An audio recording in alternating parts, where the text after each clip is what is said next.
कलयुग के आरंभ के उस पुरोधा की बात करें हम लोग, जिसका नाम था परीक्षित।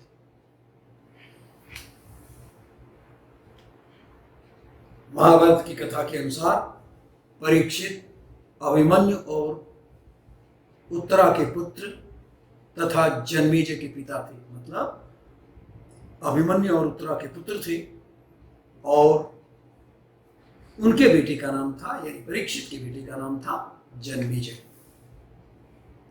जब परीक्षित गर्भ में थे तब अश्वत्थामा ने ब्रह्मशिर अस्त्र से परीक्षित को मारने का प्रयत्न किया था। ब्रह्मशिर अस्त्र बताऊं मैं, ये ब्रह्मास्त्र के समान ही शक्तिशाली, अचूक और घातक कहा गया है। इस घटना के बाद योगेश्वर श्री कृष्ण ने अपने योग बल से उत्तरा के मृत पुत्र को जीवित किया था। महाभारत के अनुसार कुरुवंश के परिक्षीण होने पर और उसके बाद जन्म लेने पर उत्तरा के इस पुत्र को परीक्षित कहलाया गया, परीक्षित कहा गया।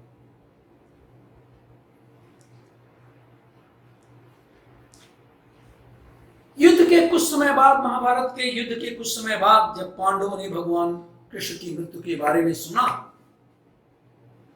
तो उन्होंने सब कुछ त्याग दिया और द्रौपदी के साथ हिमालय चले गए। मैं इस वृत्तांत पर नहीं आ रहा हूं। और अपने पोते परीक्षित को उत्तराधिकारी बना दिया।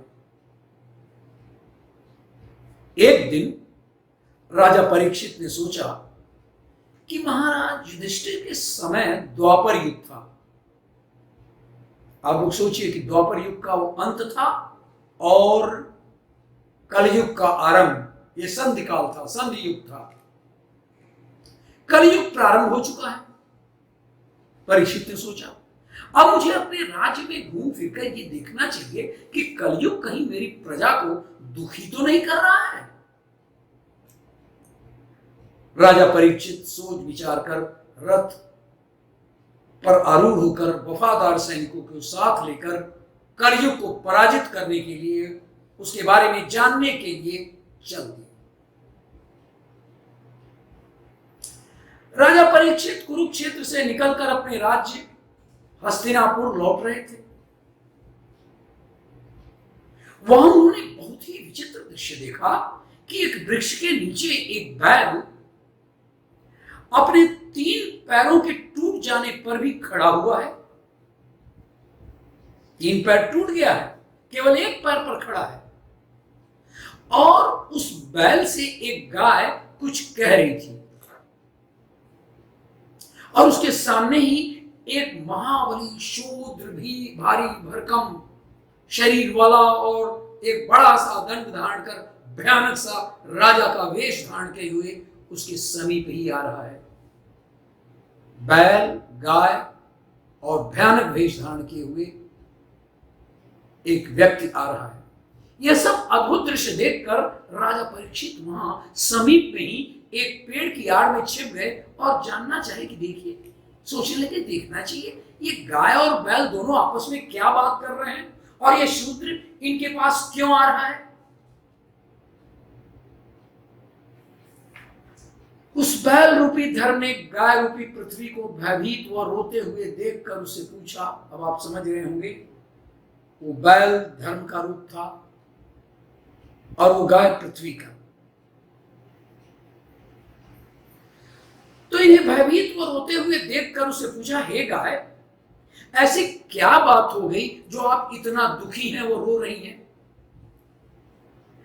धर्म रूपी बैल की बात सुनकर गाय रूपी पृथ्वी बोली, हे बैल, मैं अभी आपको अपने दुखी होने का कारण बताती हूं, लेकिन इसके पहले आप पहले मुझे अपने इस तरह घायल होने का कारण बताइए।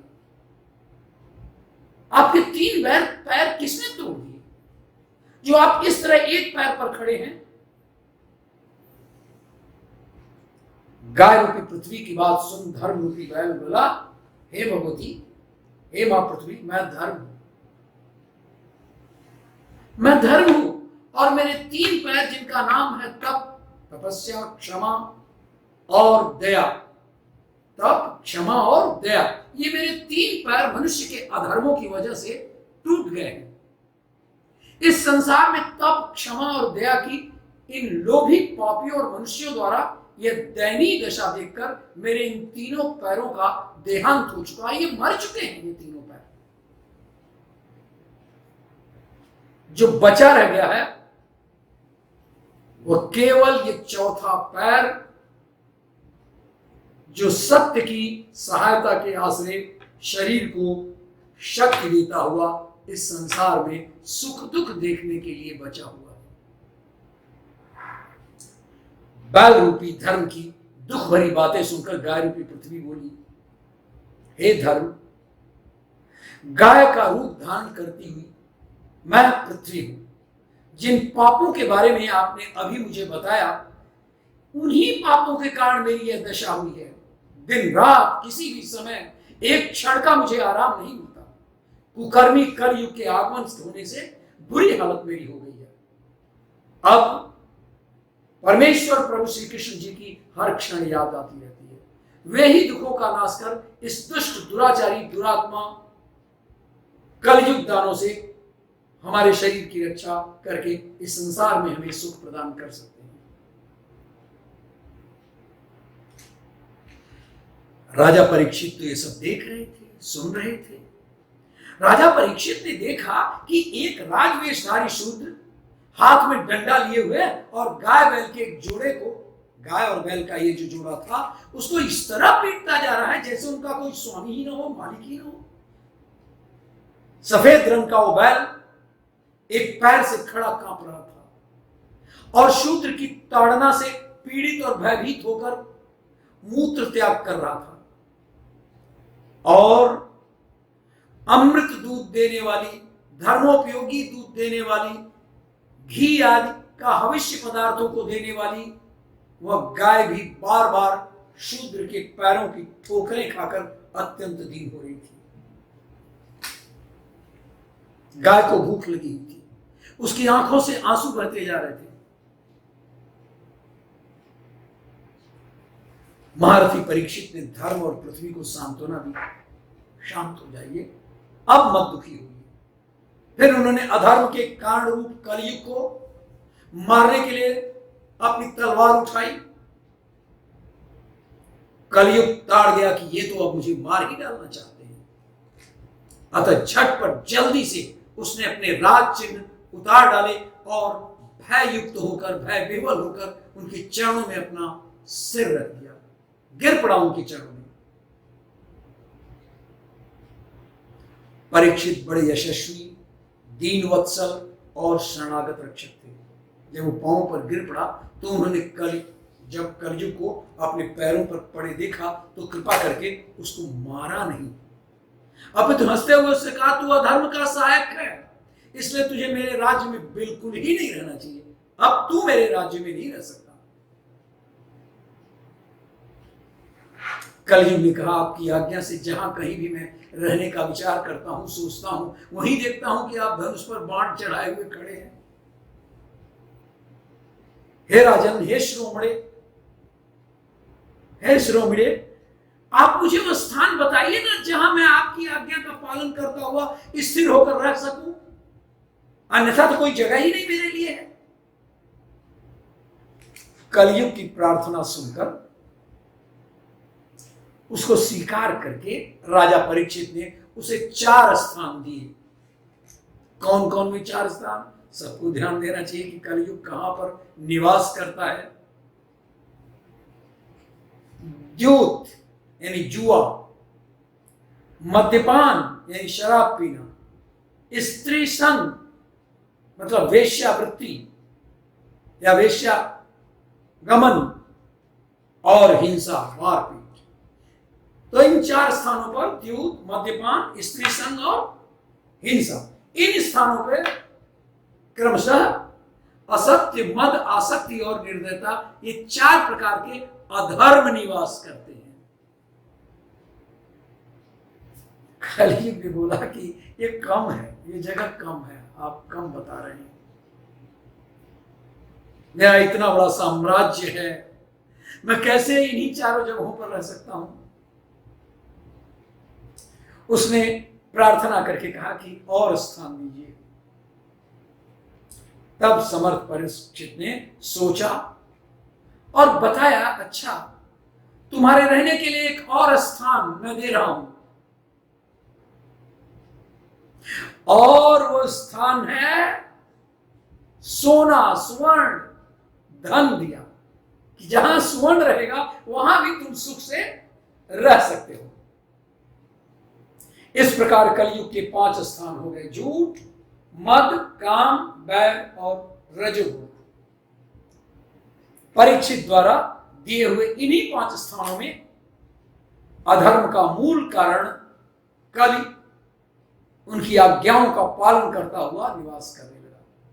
राजा परीक्षित इसके बाद बैल का रूप धारण कर किए हुए धर्म के तीनों चरण तपस्या, शौच और दया जोड़ दिए और आश्वासन देकर पृथ्वी का संवर्धन भी किया। आप लोग निश्चिंत रहिए।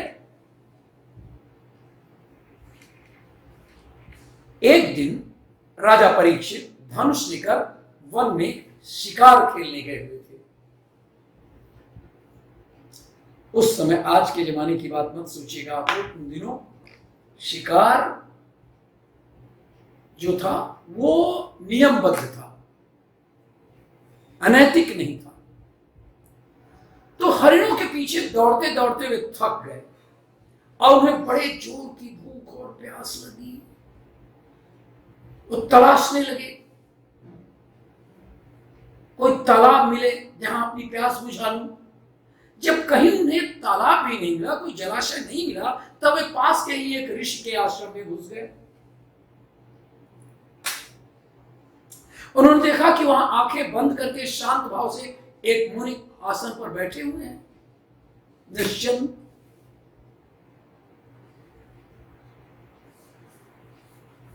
राजा परीक्षित ने आसन पर शांत भाव से बैठे हुए उस मुनि से जल मांगा। प्यास से उनका गला सूखा जा रहा था। लेकिन जब राजा को वहां बैठने के लिए तिनके का भी आसन तक नहीं मिला, किसी ने उन्हें भूमि पर भी बैठने को ना कहा, बड़ा अपमानित सा अनुभव किए राजा परीक्षित। आखिरकार राजा थे, क्रोध के वश हो गए, भूख प्यास से तो छटपटा ही रहे थे। इसलिए लौटते समय वहां से लौटे और लौटते समय उन्होंने क्रोधवश धनुष की नोक से वहां कोई एक मरा हुआ सांप पड़ा था, उसे उठाकर क्रोध में ऋषि के गले में डाल दिया और अपनी राजधानी में चले आए, यह सोचते हुए कि इन्होंने जो अपने नेत्र बंद कर रखे हैं, तो क्या वास्तव में इन्होंने अपनी सारी इंद्रिय वृत्तियों का निरोध कर लिया है, अथवा ये पाखंड कर रहे हैं। ये सोच रहे होंगे कि राजाओं से हमारा क्या प्रयोजन है। ये सोचकर इन्होंने झूठ मूठ समाधि का ढोंग रख रखा है। जो मुनि थे उनका नाम था शमीक, जिनके गले में राजा परीक्षित ने सांप डाल दिया था। और शमीक मुनि का पुत्र श्रृंगी ऋषि बड़ा तेजस्वी था। वह दूसरे ऋषि कुमारों के साथ फांसी करी खेल रहा था। किसी बालक ने उसको बताया। जब उस बालक ने सुना कि राजा परीक्षित ने मेरे पिता के साथ दुर्व्यवहार किया है, तब उसने कहा, परीक्षित मेरे पिता का अपमान करके मर्यादा का उल्लंघन किया है, इसलिए मैं तुम्हें शापित करता हूं, आज के 7वें दिन तुम्हें तक्षक सर्प डस लेगा। इधर राजधानी में पहुंचने पर राजा परीक्षित ने अपना स्वर्ण मुकुट उतारा और जैसे ही स्वर्ण मुकुट उतारा, कली उस स्वर्ण में प्रवेश कर लिया था, उस कल भी नीचे उतर गया, उनके मस्तिष्क में आवृत नहीं रह सका वो कल। और तब राजा परीक्षित को अपने उस निंदनीय कर्म के लिए बड़ा पश्चाताप हुआ। मैं राजा हूं, मैं इस क्रोध को रोक सकता था, क्या आवश्यकता थी उस सर्प को उस समाधिस्थ महात्मन के गले में डाल लेने का। लेकिन वो कली का प्रभाव था जो उनके स्वर्ण मुकुट में स्थित था, और उतर जाने के बाद ये सामान्य वृत्ति के हो गए। अत्यंत उदास हो गए परीक्षित, सोचने लगे मैंने निरपराध एवं अपना तेज छिपाए हुए ब्राह्मण के साथ, अनार्य पुरुषों के साथ के समान बड़ा नीच व्यवहार किया। वे इस प्रकार चिंता कर ही रहे थे कि तभी किसी प्रहरी ने बताया, उसको मालूम हुआ कि ऋषि कुमार के शाप से तक्षक उन्हें डस लेगा। ये बात चारों तरफ फैल गई और उनको पता चला कि ऋषि कुमार के शाप के कारण तक्षक मुझे डस लेगा। उन्हें वह धधकती हुई आग के समान तक्षक मुझे डसेगा बहुत अच्छा लगा, न कि उन्हें कोई भय मालूम हुआ। उन्होंने सोचा कि बहुत दिनों से मैं संसार में आसक्त हो रहा था, अब मुझे शीघ्र वैराग्य होने का कारण प्राप्त हो गया। और तब परीक्षित गंगा जी के तट पर आमरण अनशन का निश्चय करके समस्त आसक्तियों का परित्याग कर दिया, और वे मुनियों का व्रत स्वीकार करके उसी देश में अनन्य भाव से श्री कृष्ण के चरण कमलों का ध्यान करने लगे।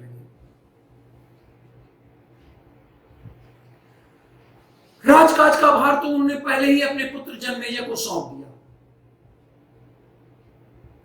और पृथ्वी के एक छत्र सम्राट राजा परीक्षित जब इस प्रकार आमरण अनशन का निश्चय करके बैठ गए, तब आकाश में स्थित देवता लोग बड़े आनंद से उनकी प्रशंसा करते हुए वहां पर पृथ्वी पर पुष्पों की वर्षा करने लगे। वाह रे राजा वाह! सभी उपस्थित महर्षियों ने परीक्षित के निश्चय की प्रशंसा की और साधु साधु करके उनका अनुमोदन भी किया, उनकी प्रशंसा भी किया।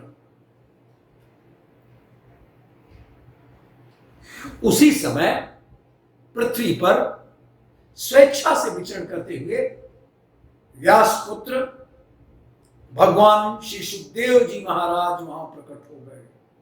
सब कुछ ईश्वर की व्यवस्था थी। उनकी अवस्था कोई 16 वर्ष की थी, लंबी लंबी भुजाएं, मुख पर घुघराले बाल बिखरे हुए थे, और इस दिगंबर वेश में श्रेष्ठ देवता के समान तेजस्वी जान पड़ते थे। उम्र थी 16 वर्ष, लेकिन बहुत बड़े तेजस्वी देवता के समान, श्रेष्ठ देवता के समान उनका आभा मंडल था। यद्यपि उन्होंने अपने तेज को छिपा रखा था, फिर भी उनके लक्षण जानने वाले मुनियों ने उन्हें पहचान लिया, और वे सब के सब अपने आसन छोड़कर उनके सम्मान के लिए उठ खड़े हुए, जो देवता लोग वहां पर पहुंच चुके थे। राजा परीक्षित अतिथि रूप से पधारे हुए श्री सुखदेव जी को सिर झुकाकर प्रणाम किया, उनकी पूजा की। परीक्षित ने कहा कि हे ब्रह्म स्वरूप भगवान, आज हम बड़भागी हुए, क्योंकि अपराधी क्षत्रिय होने पर भी हमें संत समागम का अधिकारी समझा गया। अतिथि रूप से आप पधार कर हमें तीर्थ के तुल्य पवित्र बना दिया। मैं आपसे परम सिद्ध स्वरूप और साधन के संबंध में प्रश्न कर रहा हूं। आप ये बताइए कि जो पुरुष सर्वथा मरणासन्न है, उसको क्या करना चाहिए? भगवान, साथ ही यह भी बताइए कि मनुष्य मात्र को, संपूर्ण मनुष्य को क्या करना चाहिए? वे केवल मेरे ही लिए नहीं। तब जब राजा ने बड़े ही मधुर वाणी में इस प्रकार संभाषण किया और प्रश्न किया, तब समस्त धर्मों के मर्मज्ञ व्यास नंदन भगवान श्री सुखदेव जी परीक्षित को श्रीमद् भागवत की कथा सुनने को कहे। राजा परीक्षित को भागवत कथा सुनाते हुए सुखदेव को 6 दिन बीत गए। उनकी मृत्यु में बस एक दिन शेष रह गया, लेकिन राजा का शोक, यद्यपि वो तैयार खड़े थे, लेकिन मृत्यु का भय तो होता है ना, वो कम नहीं हुआ। तब सुखदेव जी ने राजा को एक कथा सुनाई। अब आप लोग भी वो कथा सुनिए जो सुखदेव जी ने परीक्षित को सुनाई। बोलते हैं, कहते हैं, एक राजा जंगल में शिकार खेलने गया और रास्ता भटक गया। रात होने पर वह कहीं आश्रय ढूंढने लगा। उसे एक झोपड़ी दिखी जिसमें एक बीमार बहेलिया रहता था। उसने झोपड़ी में ही एक और मलमूत्र त्यागने का स्थान बना रखा था और अपने खाने का सामान झोपड़ी की छत पर टांग रखा था। उसे देखकर राजा पहले तो ठिठका, पर कोई और आश्रय न दे उसने बहेलिये से झोपड़ी में रात भर आश्रय देने की प्रार्थना किया। राजा था, झोपड़ी की यह दुर्दशा थी, लेकिन उसे आश्रय चाहिए था राजा को। बहेलिया बोला, मैं राहगीरों को अक्सर ठहराता रहा हूं, लेकिन दूसरे दिन जाते समय वे झोपड़ी छोड़ना ही नहीं चाहते, यानी ये जो गंदी झोपड़ी है उसको ही नहीं जाना चाहते, इसलिए आपको मैं ठहरा नहीं सकता। होगा क्या, आप भी कल ये झोपड़ी नहीं छोड़ना चाहेंगे? राजा ने उसे वचन दिया, वो ऐसा नहीं करेगा। सुबह उठते उठते उस झोपड़ी की गंध में राजा ऐसा रच बस गया कि वहीं रहने की बात सोचने लगा। इस पर उसकी बहेलिये से कलह भी हुआ, झगड़ा भी हुआ। वह झोपड़ी छोड़ने में भारी कष्ट और शोक का अनुभव करने लगा वो राजा। यह कथा सुनाकर सुखदेव ने परीक्षित से पूछा, अच्छा अब ये बताओ परीक्षित, क्या उस राजा के लिए यह झंझट उचित था? परीक्षित ने कहा, वो राजा तो महान मूर्ख था जो अपना राजकाज भूलकर अपने दिए हुए वचन को तोड़ना चाहता था और उस गंदी झोपड़ी में रहना चाहता था। कौन था वो राजा? परीक्षित पूछता है सुखदेव जी से। तब सुखदेव ने कहा, परीक्षित, वह तुम खुद हो, तुम स्वयं हो। इस मलमूत्र की कोठरी वाले देह में तुम्हारी आत्मा की अवधि पूरी हो गई। अब इसे दूसरे लोग जाना है, पर मैं अपने दिव्य दृष्टि से देख रहा हूं कि तुम अपने भीतर संघर्ष कर रहे हो, मौत से डर रहे हो, झंझट फैला रहे हो। क्या ये उचित है? यह सुनकर परीक्षित ने मृत्यु के भय को भुलाते हुए मानसिक रूप से निर्वाण की तैयारी करनी और अंतिम दिन की कथा श्रवण पूरे मन से किया और फिर अपना शरीर त्याग दिया।